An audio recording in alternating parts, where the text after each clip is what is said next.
At long last, we have reached the fourth and final part of this tutorial. Today we are putting on the finishing touches of our Moana doll.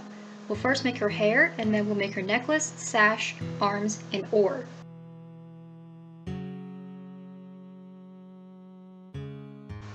So I've already gotten a head start because this part takes a while, but here's basically what I'm doing. Moana's hair can be broken into two parts. The first part involves gluing hair to the origami pieces on her scalp, like I've been doing here.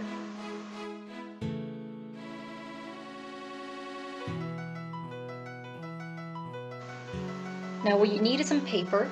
I've measured it to be the length that I want for this layer of her scalp. It's just ordinary white paper colored black on both sides with a black Sharpie. Now take your scissors and cut your paper lengthwise to be about half a centimeter wide. I'll just move this out of the way so you can see better. Okay, let's cut out a strip of paper half a centimeter wide.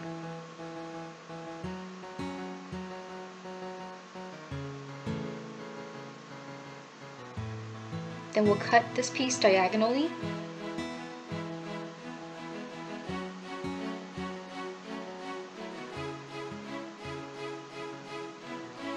So now we have two strips of hair, both tapered at one end.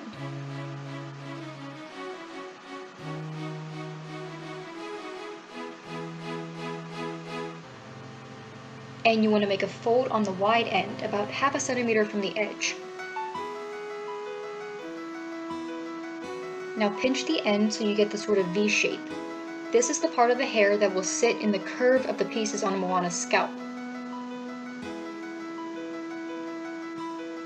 Notice that Moana's hair is sort of curly, sort of wavy. I'm going to replicate that by scoring the strip of paper with the edge of my scissors, like how you curl a ribbon for a gift, and I'm going to alternate directions for the curls as I make my way down the strip.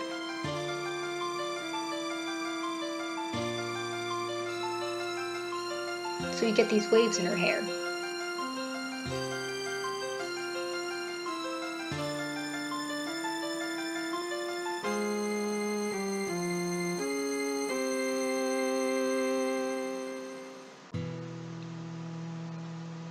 And now it's ready to attach to her head.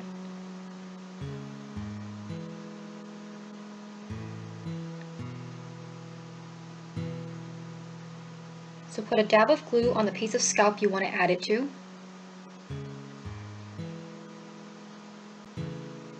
And just stick it on.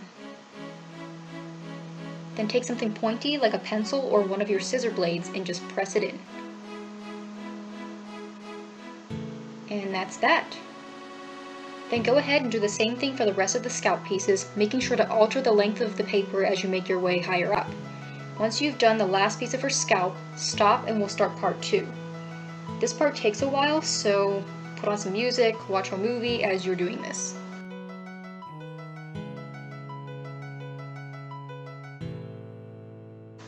Part 1 is done. I've added all the hair I can to the scalp pieces. Now it's time to fill in the giant hole in the head, and we'll do that by adding hair to the front and pulling it back. Now we're going to take an index card. This is a normal 3.5 by 5. Tear it in half and save one half for later. Take the other piece and fold it in half, hot dog style. This will create a pocket that we will use to anchor the strips of hair.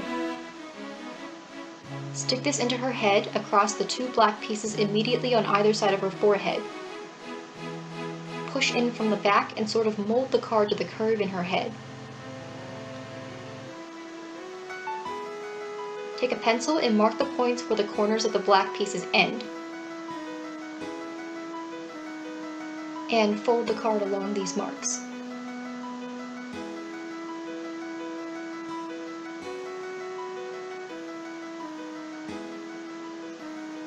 And then curl this part in the middle.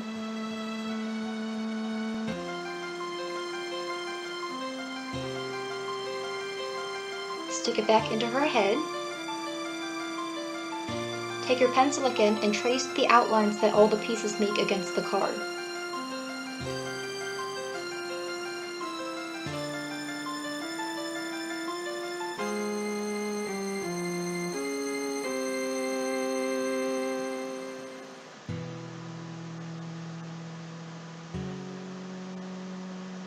I'm just coming back in with the pencil and making the lines less wimpy.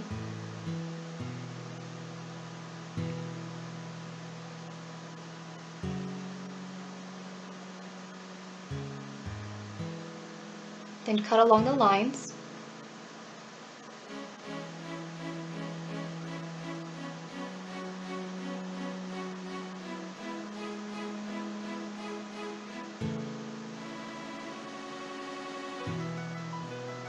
You can stick it back into her head to make sure it fits correctly. Now I'm drawing a line down the inside of the card. This is because I plan to glue the insides of the card together between the centerfold and the line so that the pocket I create is less shallow. The glue will also stiffen the card and help it keep its shape.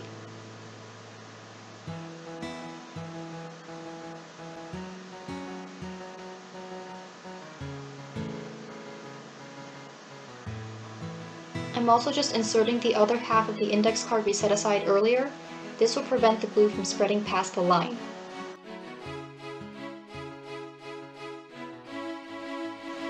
Once it's dry, you can just pop the placeholder card out.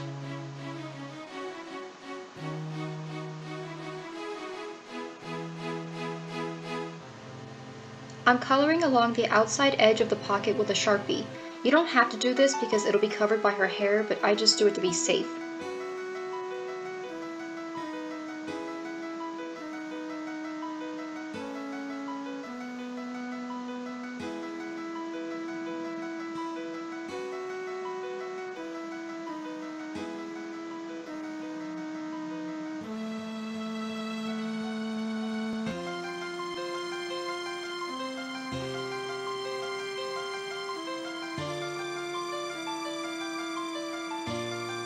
Once you're happy with how the pocket fits, add glue to the front and back of both side flaps.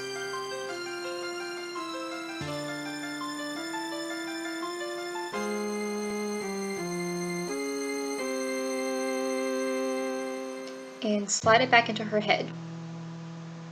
Measure out another rectangle of paper. Notice that we're only going up to this point because we only need enough paper to cover up the hole in the head.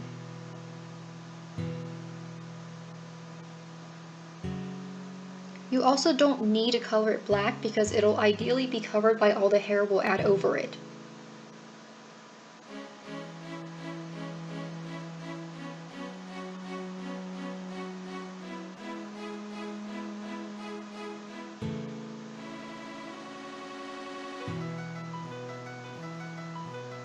Cut out strips like before.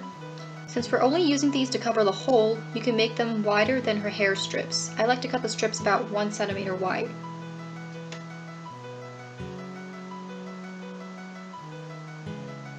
Stick a strip into the pocket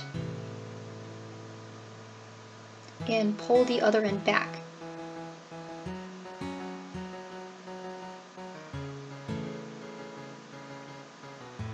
And glue down both ends.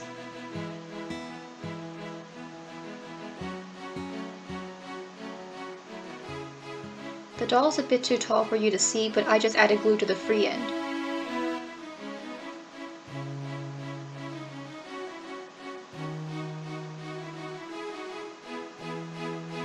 And apparently I didn't use enough glue because it fell off.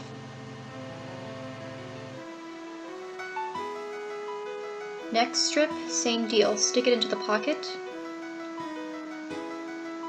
and pull the other end back. Glue both ends down and then repeat till you've covered the hole. Should look like this when you're done.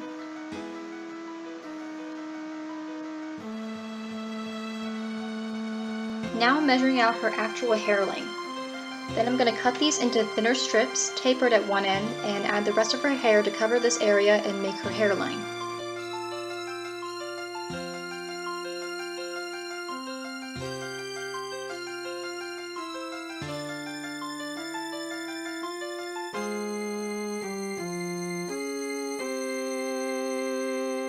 Apologies for the awful lighting. The sun went down while I was doing Moana's hair, and I was too impatient to wait until the next day to start filming again, so I said screw it and just did the rest of the doll by the light of my desk lamp.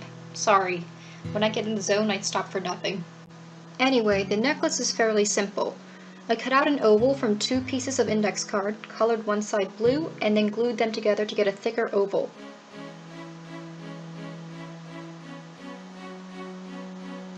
Then I colored the corner of an index card brown to get the V shape I wanted, and then cut it out.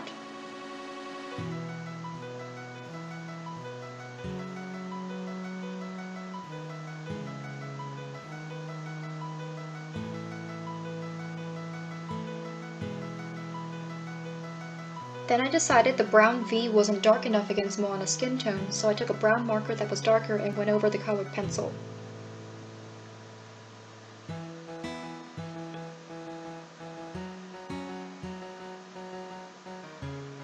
I glued the V on.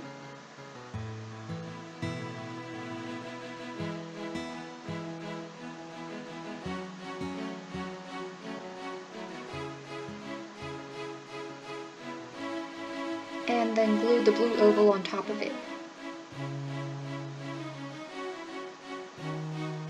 The necklace in the movie has this white thingy on it, so I replicated that by sponging some white out onto one end of the blue oval. The necklace also has white beads along the string, so I used white out again to make 3 dots along both sides of the brown V.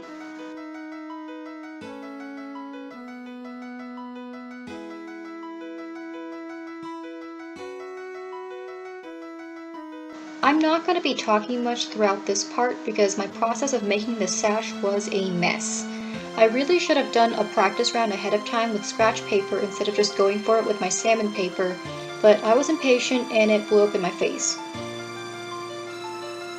You can watch me screw up over and over again until I get the shape I went through trial and error here, and attempt to do the same thing I did, or you can just cut out a general sickle shape out of red or salmon paper, and then cut out these 2 trapezoid shaped pieces and a thin strip. If paper is too frustrating for you, you could also take a red ribbon you have lying around, or cut out a strip of fabric and tie it around her waist.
For the arms, I'm using a light brown pipe cleaner. First, I break it in half.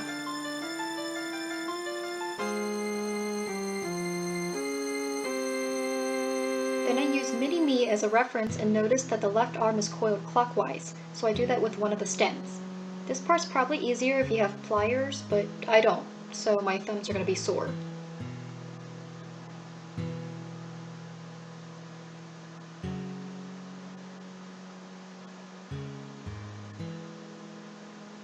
Then I count 5 pieces from the center to her shoulder,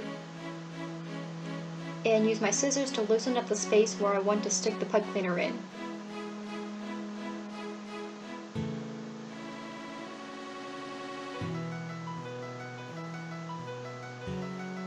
For the other side, the right arm is coiled counterclockwise.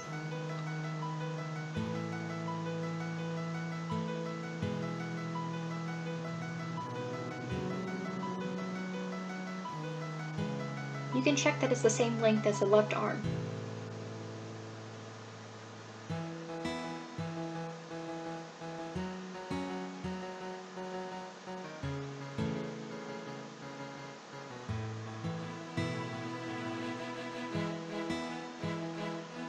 To glue the arms in, lift up the arms and add a big blob of glue in the armpit, then bring the arm back down.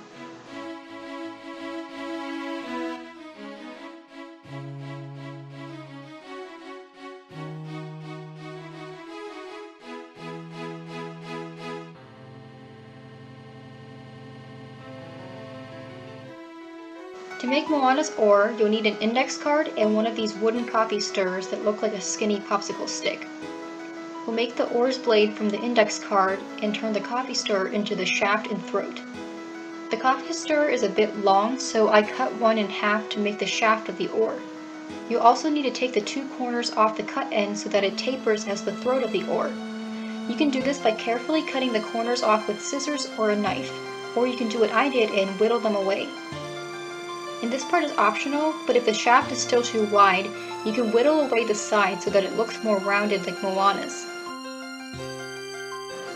So here I've got the shaft ready, and I've cut it in half and whittled the corners to taper off. And it'll fit into Moana's hands like this.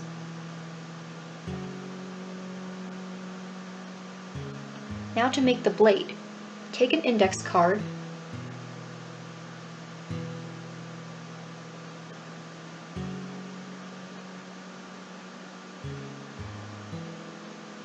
and draw out the shape of the blade on the lined side of the card.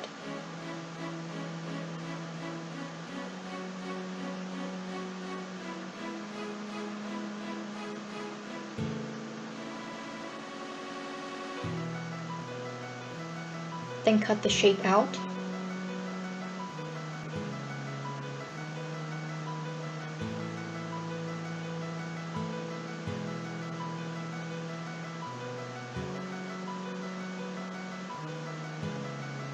The oar has a sort of divot on one side, so I'll replicate that.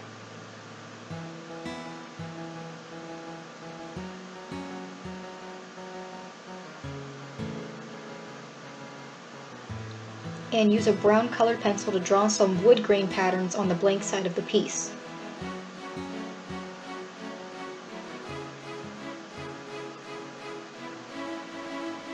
Then fill in the background by coloring lightly over with an orange colored pencil.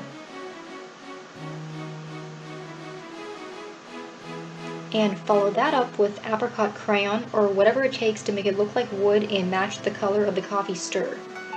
Notice that I'm avoiding this triangular area at the bottom because that's where the blade attaches to the shaft, and we don't want the wax from the crayon to mess with the glue.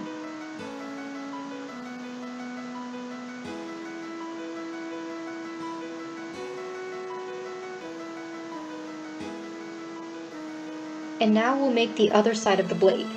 Place your first blade against the index card with the line sides facing each other and trace its shape.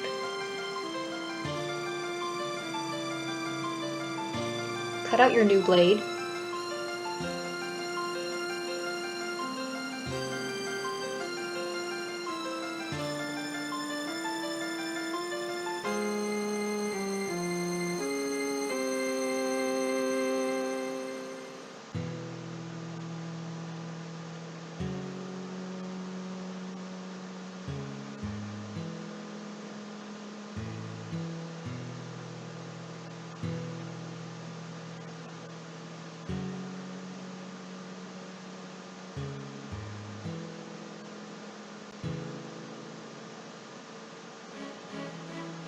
Color it the same way you did for the first one, first with brown colored pencil and then with orange colored pencil.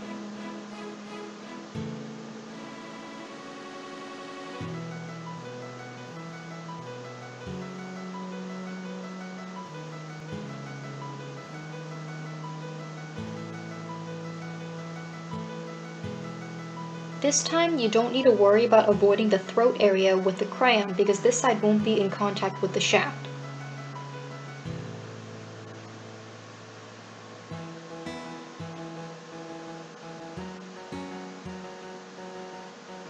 Then glue the two sides of the blade together.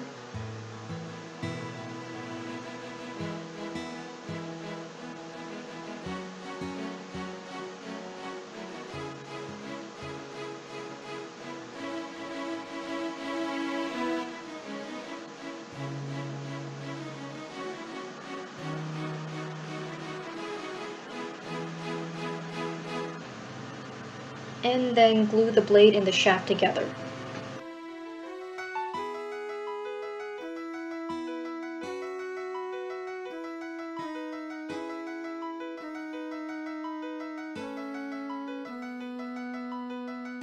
And here's the big reveal! As always, give me a like if you enjoyed this tutorial, comment if you have questions, thanks for sticking with me throughout the whole series, and hit that subscribe button if you want to see me make more origami dolls. I have some Miraculous Ladybug and Star vs. the Forces of Evil characters in the works, and I might post some progress videos if enough folks are interested. Shout out once again to my amazing friend Rudy. Go check out her channel, links in the description as well as up here. This is Tricia signing out. It has been swell.